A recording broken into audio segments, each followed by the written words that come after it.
哎，台长你好。哎，你好。请你我是19年小牛的。19年属牛的。请查一查我的身体健康。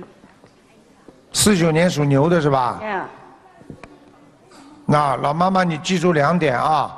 第一，你这个人缺钙，身体不好，你的牙齿一塌糊涂。对不对啊？对。老妈妈，你有一个耳朵非常不好，听不大清楚。对。老妈妈，你喉咙这里不好，经常咳嗽。咳嗽也。对。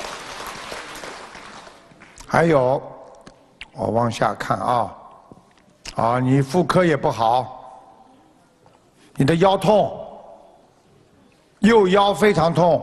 腰有时会痛。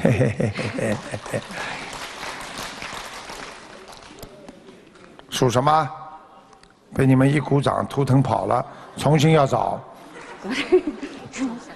几年的？19年小牛的。19年属牛的。哎呀，腿关节不好，老妈妈。关节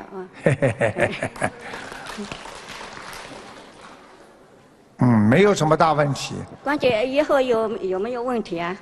什么？以后有没有？以后关节有没有问题是吧？那当然有问题了。现在这里还有。现在都不好啊。现在还有点。腰也不好，关节不好，你站不长的，站得长你就会腿酸的。还有老妈妈，你自己记住，你是打过胎、掉过孩子的。现在有个孩子2个脚插在你的腰上，2个手拉着你脖子，所以你脖子特别酸痛，腰非常不舒服。对不对呀？对，赶快把孩子弄掉了，否则他就老缠着你呀，明白了吗？对，一个小房子念多少？小房子你给这个孩子要念37章。一个孩子念3个。啊？一个孩子37章。一个孩子37章，还有一个27章。老妈妈，我告诉你，等你念完之后，我可以让他们到梦里来给你看的。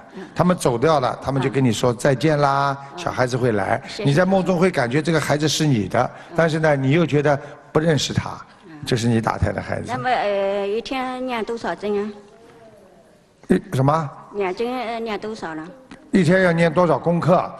大悲咒念17遍，心经念27遍，礼佛念3遍。好吗？好了。谢谢。还有一个7、8年生的2个小马的牛一男，你们看看婚姻怎么样？以后一个人看2个太长了，别人都抽不到了。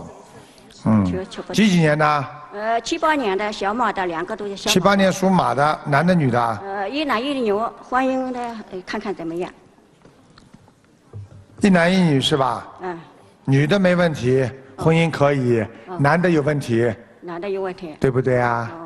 对，好了，下去了。赶快抓紧时间，